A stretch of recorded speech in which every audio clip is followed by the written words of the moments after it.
আঞ্চলিক যোগাযোগ বাড়াতেই ভারতের সাথে রেল চুক্তি, দেশ বিক্রির ভাঙা রেকর্ড বাজানোর কোনো মানে নেই, বিএনপিকে প্রধানমন্ত্রী।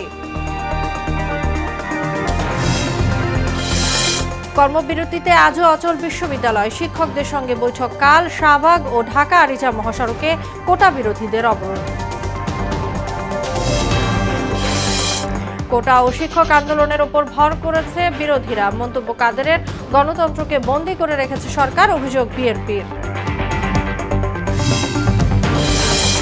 এবং ঢাকাকে বাসযোগ্য সূচকে এগিয়ে নিতে উন্নয়ন পরিকল্পনা ঢেলে সাজানোর পরামর্শ।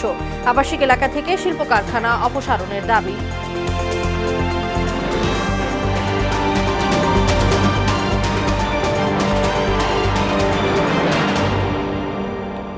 আসসালামু আলাইকুম সবাইকে, মোহনা সংবাদে স্বাগত। শুনছিলেন শিরোনাম, সঙ্গে আছি তাসনুবা বিনতে তাহের।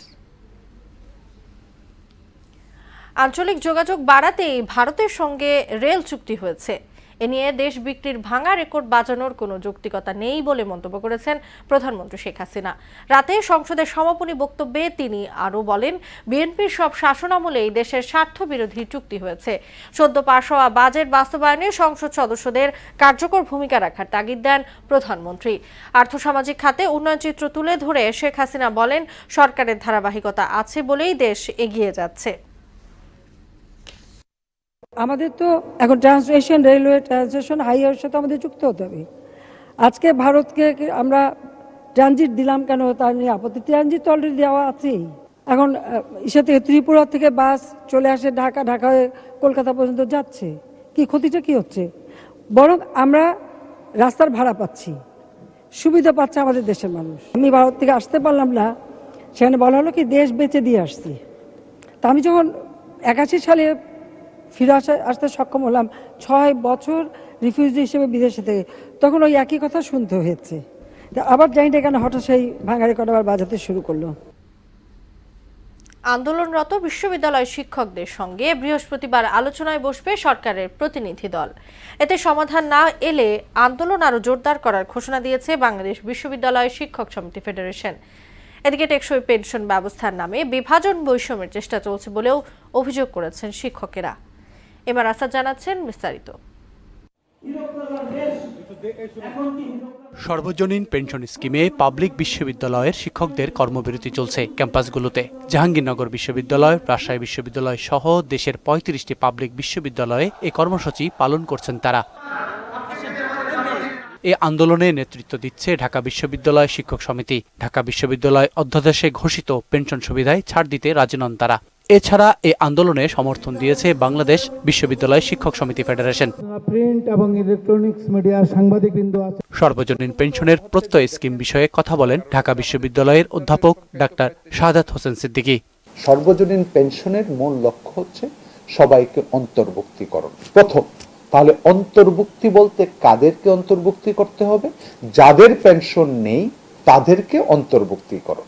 সরকারের উপর যেন বোঝা যেভাবে বাড়ছে পেনশনের টাকার জন্য, সেই বোঝাটাকে কমিয়ে মানুষের কাছে কিছু যাদের সক্ষম তারাও যেন সেটা ভাগ করে নেয়। কিভাবে শিক্ষকদের বঞ্চিত করা হচ্ছে সেদিকটিও তুলে ধরেন তিনি। যারা আমাদের জন্য যে প্রত্যয় স্কিম আপনারা চালু করতে চাচ্ছেন, তাহলে আপনারাও তো একই সুবিধা সরকার থেকে পেনশনে পান, তাহলে আপনারা সবাই প্রত্যয়ে চলে আসেন। তাহলে নতুন সেবক নামে স্কিমের কোনো প্রয়োজন নেই। কলাভবনের মূল ফটকে বুধবারও অবস্থান কর্মসূচি পালন করেন শিক্ষকরা। তাদের প্রাপ্যকে অযৌক্তিক বলায় অর্থমন্ত্রীর সমালোচনা করেন ঢাবি শিক্ষক সমিতির সাধারণ সম্পাদক। অর্থমন্ত্রী, আপনি যে ভাষায় এই যৌক্তিক আন্দোলনকে অযৌক্তিক বলেছেন, আমরা সেটিকেও প্রত্যাখ্যান করছি।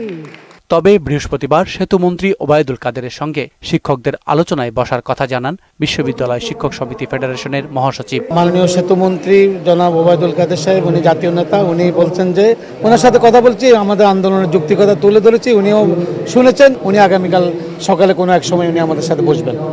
দাবি না মানলে আন্দোলন চালিয়ে যাওয়ার হুঁশিয়ারি দেন তিনি। আমরা একটা জায়গায় খুব ক্লিয়ার যে আমাদের প্রতি স্কিম প্রত্যাহার করে আমাদের স্বতন্ত্র বেতন স্কেল দিতে হবে। বারবার আমরা আন্দোলন করব, বারবার আমরা বসবো, বারবার আমরা সংবাদ সম্মেলন করব, এটা তো আমাদের শিক্ষকদের সাথে যায় না। বারবার আমরা ছাত্রদের কাজ বন্ধ করব। এম আর আসাদ, মোহনা সংবাদ। এদিকে সরকারি চাকরিতে কোটা বাতিলের দাবিতে আবারও রাজধানীর শাহবাগ মোড় অবরোধ করে বিক্ষোভ করেছে শিক্ষার্থীরা। বিকেলে পুলিশের ব্যারিকেড ভেঙে অবস্থান নেয় তারা। এ সময় দাবি আদায় না হলে আরও কঠোর কর্মসূচির হুঁশিয়ারি দেওয়া হয়। একই দাবিতে ঢাকা আরিচা মহাসড়ক 1.5 ঘন্টা অবরোধ করে রাখে শিক্ষার্থীরা। বিস্তারিত জানাচ্ছেন নয়ন মুরাদ। পূর্ব ঘোষিত কর্মসূচি অনুযায়ী বৈষম্য বিরোধী ছাত্র আন্দোলনের ব্যানারে সমবেত হন আন্দোলনকারীরা। বিশাল মিছিল নিয়ে শাহবাগ মোড়ে এলে ব্যারিকেড দেয় পুলিশ। এ সময় ব্যারিকেড ভেঙে রাস্তায় অবস্থান নিয়ে স্লোগান দেয় শিক্ষার্থীরা। প্রায় 1.5 ঘন্টার অবস্থান কর্মসূচির কারণে শাহবাগ দিয়ে যান চলাচল বন্ধ হয়ে যায়। এ সময় তারা কোটা বাতিল সহ নানা দাবি তুলে ধরেন। দাবি আদায় না হওয়া পর্যন্ত আন্দোলন চালিয়ে যাওয়ার ঘোষণা দেন শিক্ষার্থীরা। পুরো বাংলাদেশের ছাত্র সমাজের হৃদযন্ত্র বন্ধ হওয়ার উপক্রম হয়েছে। বাংলাদেশের ছাত্র সমাজ এই অবস্থায় যদি যায় তাহলে পুরো বাংলাদেশ ভোগান্তিতে পড়বে। প্রথমে 18 সালের সেই যে পরিপত্র সেটি আবার বহাল করতে হবে। এর আগে মুক্তিযোদ্ধার সন্তান কমান্ড সহ কয়েকটি সংগঠন কোটা বহালের দাবিতে সমাবেশ ও মিছিল বের করে। এদিকে একই দাবিতে ঢাকা আরিচা মহাসড়ক অবরোধ করেছে জাহাঙ্গীরনগর বিশ্ববিদ্যালয়ের শিক্ষার্থীরা। এতে চরম ভোগান্তিতে পড়েন যাত্রীরা। 4 জুলাই কোটা সংক্রান্ত পরিপত্র নিয়ে আপিল বিভাগে চূড়ান্ত রায়ের দিন ধার্য রয়েছে। নয়ন মুরাদ, মোহনা সংবাদ, ঢাকা। কোটা ও শিক্ষক আন্দোলনের উপর ভর করেছে বিএনপি, এমন মন্তব্য করেছেন আওয়ামী লীগ সাধারণ সম্পাদক ওবায়দুল কাদের। 53 বছরে দেশ ভারত হয়নি উল্লেখ করে তিনি আরও বলেন, ভারতের সঙ্গে বন্ধুত্ব থাকার কারণেই সীমান্ত ও ছিটমহল সমস্যার সমাধান হয়েছে। সাভারে দলের 75তম প্রতিষ্ঠাবার্ষিকীর আলোচনায় এসব কথা বলেন ওবায়দুল কাদের। আরও জানাচ্ছেন উষা ফেরদৌস। সাভারের হেমায়েতপুর বাস স্ট্যান্ডে আওয়ামী লীগের 75তম প্রতিষ্ঠাবার্ষিকীর আলোচনা সভা পরিণত হয় জনসমুদ্রে। মিছিল নিয়ে বিভিন্ন এলাকা থেকে জড়ো হয় হাজারো নেতাকর্মী সমর্থক। আলোচনা সভায় বক্তারা বলেন, বিএনপি নেতিবাচক রাজনীতি করে আর কখনো ক্ষমতায় আসতে পারবে না। জনদুর্ভোগ সৃষ্টি করতে চায়, এরা আবার সেই অতীতের মতো ষড়যন্ত্রে মেতে উঠেছে। আপনারা যদি রাজনীতি করতে চান তাহলে সুস্থ রাজনীতি করেন, আগামী নির্বাচনের জন্য আপনারা তৈরি হন। প্রধান অতিথির বক্তব্যে দলের সাধারণ সম্পাদক ওবায়দুল কাদের বলেন, কোটা আর শিক্ষক আন্দোলন পরনির্ভরশীল আন্দোলন কখনো সুফল বয়ে আনে না। কোটা আন্দোলন শিক্ষক আন্দোলনের উপর ভর করেছে বিএনপি। কাজ হবে, আন্দোলন হবে, পরের উপর নির্ভর করে আন্দোলন হয়। বক্তব্যে প্রধানমন্ত্রীর ভারত সফর নিয়ে বিএনপির সমালোচনারও জবাব দেন ওবায়দুল কাদের। বাংলাদেশ ইন্ডিয়া হবে না। 53 বছরে আমরা ইন্ডিয়া হলাম না। তাদের সাথে 25 বছরে মৈত্রী চুক্তি ছিল বলে সীমান্ত সমস্যা, ছিটমহল সমস্যা সমাধান হয়েছে। গঙ্গা নদীর পানি আমরা বুঝে পেয়েছি। রিজার্ভ বেড়েছে, নিত্যপণ্যের দাম শিগগিরই নিয়ন্ত্রণে চলে আসবে বলেও মনে করেন আওয়ামী লীগ সাধারণ সম্পাদক। রেমিটেন্স বেড়ে যাচ্ছে। শেখ হাসিনার চেষ্টা জিনিসপত্রের দামও কমে আসবে। উষা ফেরদৌস, মোহনা সংবাদ, ঢাকা। বিএনপি চেয়ারপারসন খালেদা জিয়াকে মুক্ত করতে সরকার বিরোধী আন্দোলনকে আরও গতিশীল করার হুঁশিয়ারি দিয়েছেন বিএনপি নেতারা। খালেদা জিয়াকে বন্দী রেখে সরকার দেশের গণতন্ত্রকে বন্দী করে রেখেছে বলেও মন্তব্য করেছেন তারা। আন্দোলনের মুখে খালেদা জিয়াকে সরকার ছেড়ে দিতে বাধ্য হবে বলেও দাবি কেন্দ্রীয় নেতাদের। বিস্তারিত জানাচ্ছেন হুমায়ুন কবির। দুর্নীতির মামলা দণ্ডিত হয়ে প্রায় 6 বছর ধরে কারান্তরীণ রয়েছেন BNP chairperson Begum Khaleda Zia. Heart, ফুসফুস, লিভার সহ বিভিন্ন জটিল রোগে ভুগছেন বেগম জিয়া, কিন্তু চিকিৎসকরা তাকে উন্নত চিকিৎসার পরামর্শ দিলেও আইনের ভেড়াজালে আটকে আছে খালেদা জিয়ার বিদেশ যাওয়ার বিষয়টি।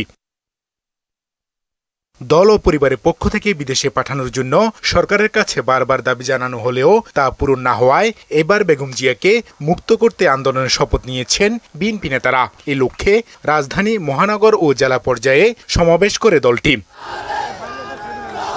সাবেক প্রধানমন্ত্রীর মুক্তির আন্দোলন অব্যাহত রাখার ঘোষণা দিয়েছে দলটির নেতারা।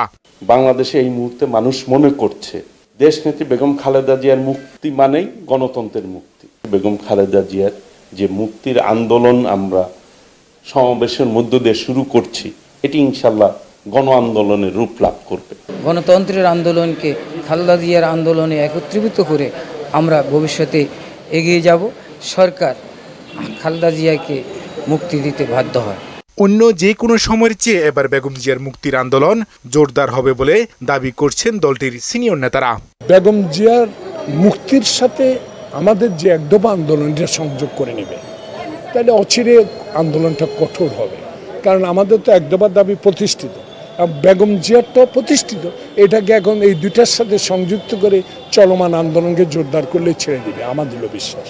ওনার যে মুক্তির আন্দোলন, এই আন্দোলন কখনো থেমে থাকেনি, এটা অব্যাহত আছে, এটা চলতেই থাকবে।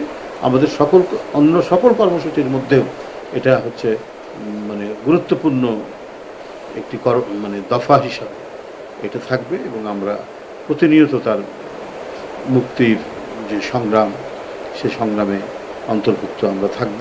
খালেদা জিয়ার মুক্তি ছাড়া দলের নেতারা কেউ ঘরে ফিরে যাবে না বলেও প্রত্যয় জানান তারা।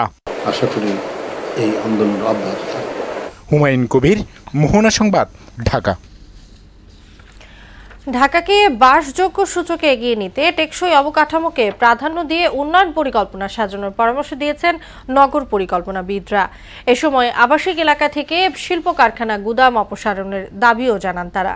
সকালে রাজধানী বাংলা মোটরে এক সংবাদ সম্মেলনে ঢাকার দরিদ্র জনগোষ্ঠীর জন্য বাসস্থান নিশ্চিত করারও তাগিদ দেন পরিকল্পনাবিদরা।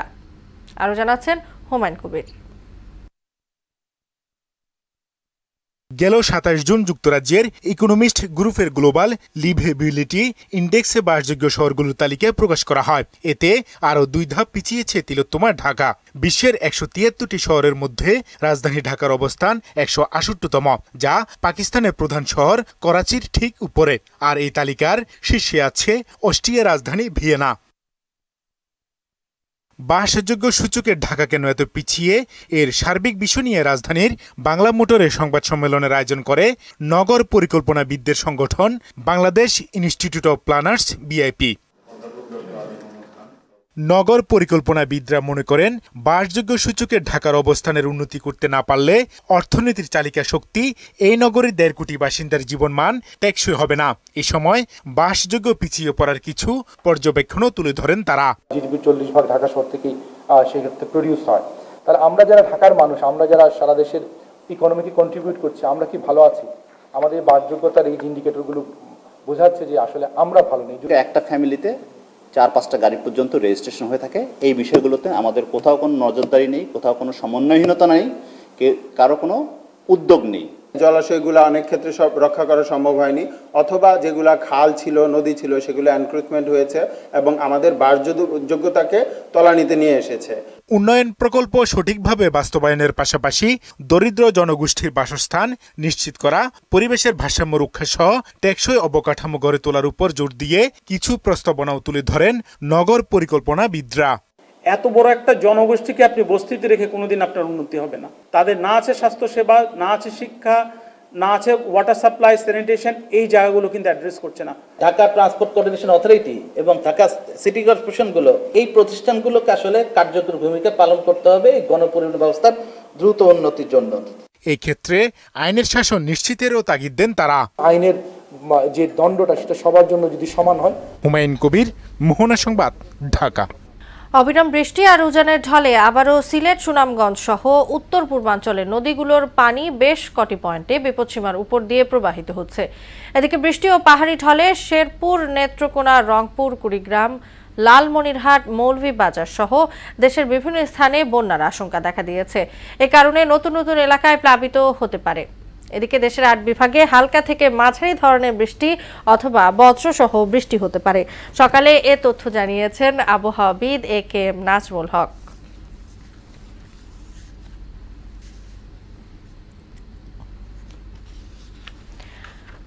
প্রতিটি উপজেলায় মডেল মসজিদ নির্মাণ সহ ইসলামের প্রসারে কাজ করেছে একমাত্র আওয়ামী লীগ সরকারই, এমন কথা বলেছেন সাবেক শিল্প প্রতিমন্ত্রী আলহাজ কামাল আহমেদ মজুমদার। সকালে মিরপুরে ঢাকা ডেন্টাল কলেজ মসজিদের সংস্কার কার্যের উদ্বোধন শেষে কথা বলেন তিনি। স্মার্ট দেশ বিনির্মাণে সবাইকে একসঙ্গে কাজ করার আহ্বানও জানান বর্ষিয়ান এ রাজনীতিক। শামীউজ্জামান চৌধুরী জানাচ্ছেন বিস্তারিত। চিকিৎসা শিক্ষার মান উন্নয়নে আর্থিক অনুদান, অবকাঠামো নির্মাণ সহ মিরপুর ঢাকা ডেন্টাল কলেজের উন্নয়নে বিভিন্ন সময় সম্পৃক্ত ছিলেন স্থানীয় সংসদ সদস্য আলহাজ কামাল আহমেদ মজুমদার। এবার সেই প্রতিষ্ঠানের মসজিদ সংস্কার কাজের উদ্বোধনে ছাত্র শিক্ষকদের ভালোবাসায় সিক্ত হলেন বর্ষিয়ানের নেতা। ক্যাম্পাসে বিভিন্ন উন্নয়নের পাশাপাশি দৃষ্টিনন্দন মসজিদ নির্মাণে সাবেক শিল্প প্রতিমন্ত্রীর অবদান তুলে ধরেন প্রতিষ্ঠানের অধ্যক্ষ। আমাদের আর্থিক জায়গায় শুধু যোগান দিয়েছেন তাই নয়, মানসিকভাবে উনি এটাকে অ্যাকসেপ্ট করেছেন এবং আজকে শারীরিকভাবে এখানে উপস্থিত হয়ে এবং নির্ধারিত সময়ের আগেই উপস্থিত হয়ে তিনি প্রমাণ করেছেন যে তার এটার সাথে কতটুকু আত্মিক সম্পর্ক রয়েছে। ইসলামিক ফাউন্ডেশন প্রতিষ্ঠা, কওমি মাদ্রাসার স্বীকৃতি, মডেল মসজিদ নির্মাণ সহ ইসলামের প্রসারে আওয়ামী লীগ সরকারের অবদান তুলে ধরেন আলহাজ কামাল আহমেদ মজুমদার। জামাত বিএনপি তারা বলতো আওয়ামী লীগ ক্ষমতা আসলে মসজিদের আজান ধ্বনি শোনা যাবে না, উলুধ্বনি শোনা যাবে। মাননীয় প্রধানমন্ত্রী জননেত্রী শেখ হাসিনা আপনারা জানেন তিনি আমাদের দেশে আমি বলবো ধর্মের পৃষ্ঠপোষকতা করছেন, কওমি মাদ্রাসার সনদের স্বীকৃতি দিয়েছেন এবং শুধু তাই নয়, তিনি বাংলাদেশের প্রতিটি উপজেলায় একটি করে মডেল মসজিদ তিনি নির্মাণ করে দিয়েছেন। শেখ হাসিনার নেতৃত্বে বিদ্যুৎ, শিক্ষা, স্বাস্থ্য খাতে সরকারের নানা সাফল্য তুলে ধরেন তিনি। আজকে জননেত্রী শেখ হাসিনার নেতৃত্বে দেশ দুর্বার গতিতে এগিয়ে চলছে। শিক্ষা বলেন, স্বাস্থ্য বলেন, সকল ক্ষেত্রে আজকে এগিয়ে চলছে। চিকিৎসকদের যত্নের সঙ্গে রোগীর সেবা দেওয়ার তাগিদ দিয়ে 2041 সালের মধ্যে স্মার্ট দেশ বিনির্মাণে সবাইকে একসঙ্গে কাজ করার আহ্বানও জানান বৃহত্তর মিরপুরের এ নেতা।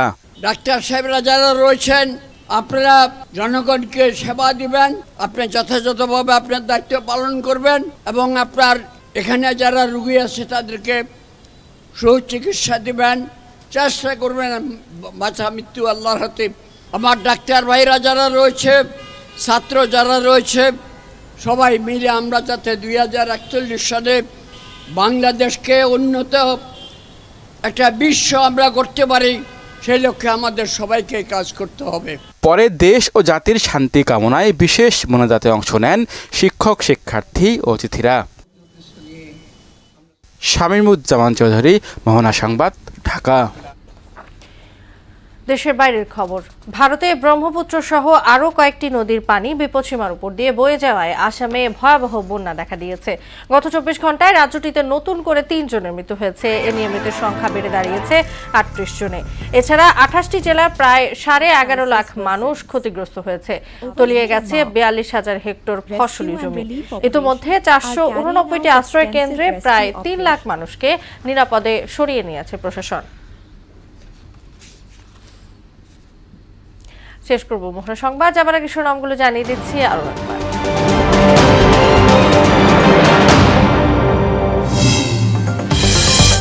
আঞ্চলিক যোগাযোগ বাড়াতেই ভারতের সাথে রেল চুক্তি, দেশ বিক্রির ভাঙা রেকর্ড বাজানোর কোনো মানে নেই, বিএনপিকে প্রধানমন্ত্রী। কর্মবিরতিতে আজও অচল বিশ্ববিদ্যালয়, শিক্ষকদের সঙ্গে বৈঠক কাল। শাহবাগ ও ঢাকা আরিচা মহাসড়কে কোটা বিরোধীদের অবরোধ। কোটা ও শিক্ষক আন্দোলনের উপর ভর করেছে বিরোধীরা, মন্তব্য কাদেরের। গণতন্ত্রকে বন্দী করে রেখেছে সরকার, অভিযোগ বিএনপির। এবং ঢাকাকে বাসযোগ্য সূচকে এগিয়ে নিতে উন্নয়ন পরিকল্পনা ঢেলে সাজানোর পরামর্শ। আবাসিক এলাকা থেকে শিল্প কারখানা অপসারণের দাবি। এই ছিল এখনকার মোহনা সংবাদে। পরের সংবাদ রাত 12টায়। মোহনার সবশেষ খবর জানতে ভিজিট করুন www.mohana.tv। সংবাদ দেখতে পান ফেসবুক ও ইউটিউবেও। এতক্ষণ সঙ্গে থাকার জন্য সবাইকে ধন্যবাদ।